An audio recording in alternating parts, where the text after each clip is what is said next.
opposition only shot 16%, and I think I saw 16 missed field goals in a row to start the game. Like, what do you think the reason behind that was? I really think it was a little bit of fear. This is a highly ranked team coming in from the outside, and you know, I don't give all the credit to Notre Dame for making us shoot 16%. I give some of that blame to us, and I say that because a lot of those were missed layups, and you know, sometimes we anticipated contact where there was none, and instead of focusing on making the basket, we kind of rushed and shot the ball over the basket. So, yes, some of that was in part due to the fact they're Notre Dame. Part of it was due to the fact that they're a big basketball team, a little bit intimidating to a team that doesn't play at Notre Dame every day. But, you know, I give credit to their defense. They were solid. They got stops when they needed stops. But I just thought some of our problem was that we were rushed and we just didn't execute and finish on easy shots. Now, do you address your team before the game, saying, hey, it's just another basketball game, you know, whatever?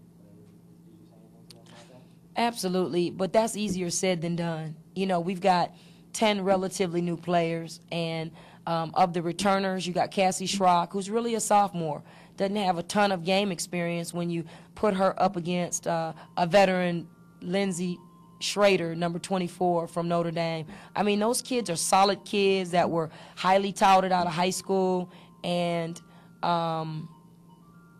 you know, kids that would be very intimidating. You know, but we lace it up to play against any and everybody on any given night. And you know, I was a little disappointed that we didn't come out more aggressively offensively, but defensively, I thought we forced them to make some extra passes and made things a little tougher for them than they probably expected in the first half. And what about the second half? You guys played much better, at least on offense. What do you think the difference was there? I think we settled down and realized that we were within reach. You know, at halftime, we were down 12, and our goal was to really try to close the gap, narrow it to single digits. And when we got to 59-50, I think we smelled some hope. We thought that we could make a little push, and there was a segment where I think they might have went on an 18-9 run, but we turned around and went on an 18-7 run. So I thought that was a great stand that we made. But, again, you've got to capitalize. You've got to hit front ends of free throws. You've got to make easy baskets. And we've got to have better shot selection. We were going for the three or the layup, and we never looked at our mid-range game. And we've certainly got to do that in the games to come. Now, do you think such contradicting runs, the 17-9, 18-9, both in ways, is that a attribution to your new style that you've been implementing this year, with the run, you don't have Colleen anymore, kind of just more free-flowing or more free-flowing? Absolutely, but, you know, we don't want 18-point runs, period. We've got to do a better job of guarding and rebounding. You know, this team killed us on the boards, and that's something that we can't win if we give teams 60 rebound efforts. We've got to do a better job of closing out. This team was bigger in the wing positions than we were. We, with the exception of number 52, we matched their height, but their guard play in terms of their rebounding effort, it made a difference in the basketball game. And they had a veteran point guard where we're very young at that position. We're playing Cassie Schrock, Sydney Huntley-Rogers. We've got to solidify ourselves at the leadership spot at that point guard position. You guys did a lot of things right in this game, too. I mean, you forced 18 turnovers. You got 13 offensive rebounds, shot almost 80% from the free throw line. How deflating is that to looking at those numbers and still see you lost by 20? Well, you know, again, you know, you missed 15 layups. Layups break a team's back. When we pressed that team, they responded by getting a layup. That hurts you because it forces us to make a decision. Do we continue to press? Do we take off the press? And I think we've got to make those layups. Those layups would have broke their back. If we could have cut that 59-50 lead down to, you know, 3, 2, 1. That team is saying, you know, we're doing everything we can, but we can't break this team's back. That's who we are as Eagles. And when our team fights back, that's who I am as a coach.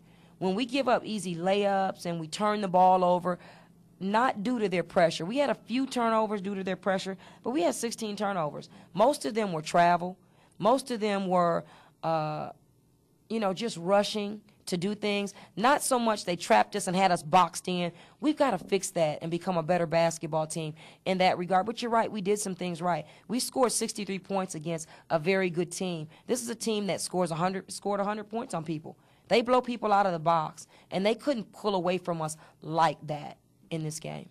So do you take that as inspiration and use that as motivation for future games? Absolutely. This team is so young. They don't know how talented they are. But, you know, we still need a little humility. We've got a lot of players that were very good in high school, but this is not high school.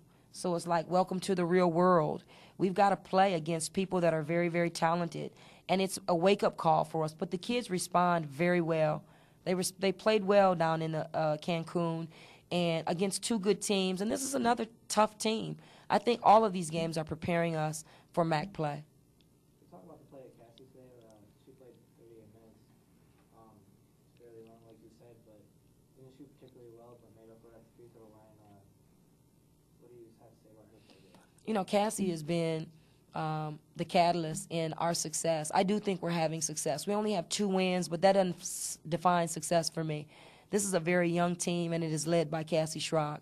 And she's given her all. She's had multiple double-doubles, multiple 14-game rebounding efforts here as of late. And she's a kid that I think she's got to have better shot selection. She's another kid who wants to get to the free throw line. In high school, she'd get to the free throw line 100 times in a season. 125, I think, was her best. And she's not always going to get to the line. She's got to look for her pull-up jump shot, of which she has a very good one. And I think you'll see her shooting percentage be a lot better than the 3-4-11 it was today.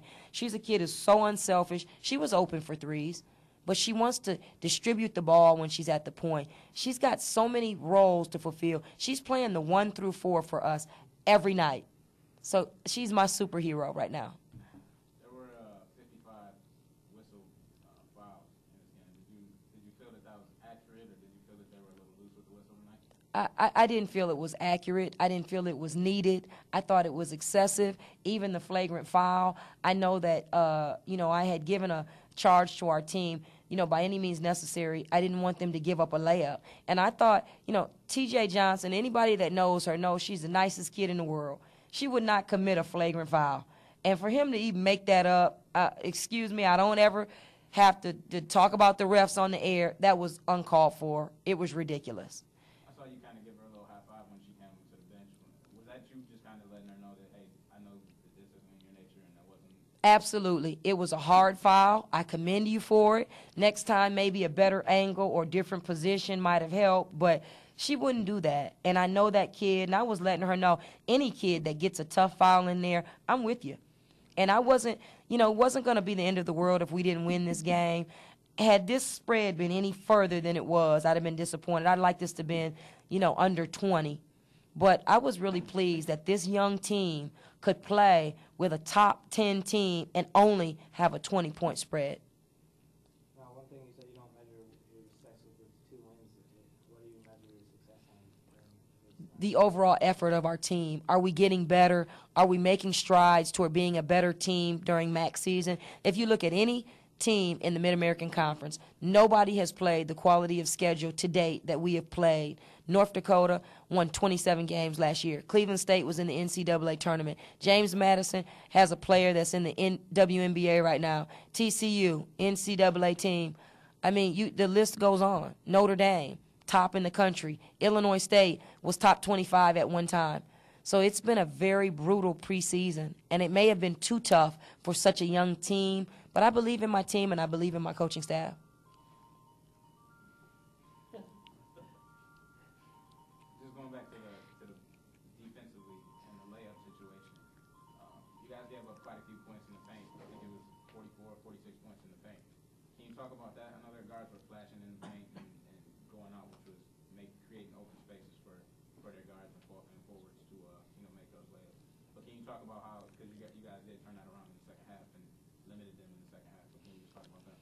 Well, we tried to play a couple of different matchups in the first half, and at the end of the first half is when they really started to seep in and get some layups on us, and it's because we're playing a variety of new people that just don't know how to keep their head on a swivel and identify people coming out of their sight into the paint. That hurt us because once they got there, we were late to react, and then they were by us within a blink of an eye. Second half, we went man, and I think we're going to start going man a little bit more, but we usually have really given up big leads when we've gone man-to-man. We haven't been able to sustain it. Tonight, it made the difference in taking those layups away, and we made it a little bit more difficult for them to attack us in that way, but then we sent them to the free throw line. So it was sort of a catch-22. You know, do you stay matchup? Do you stay man? We tried to change up on a couple possessions, man, matchup, press, man, matchup, press. So we're still kind of figuring our team out and figuring things out a little bit. Thank you. Thank you.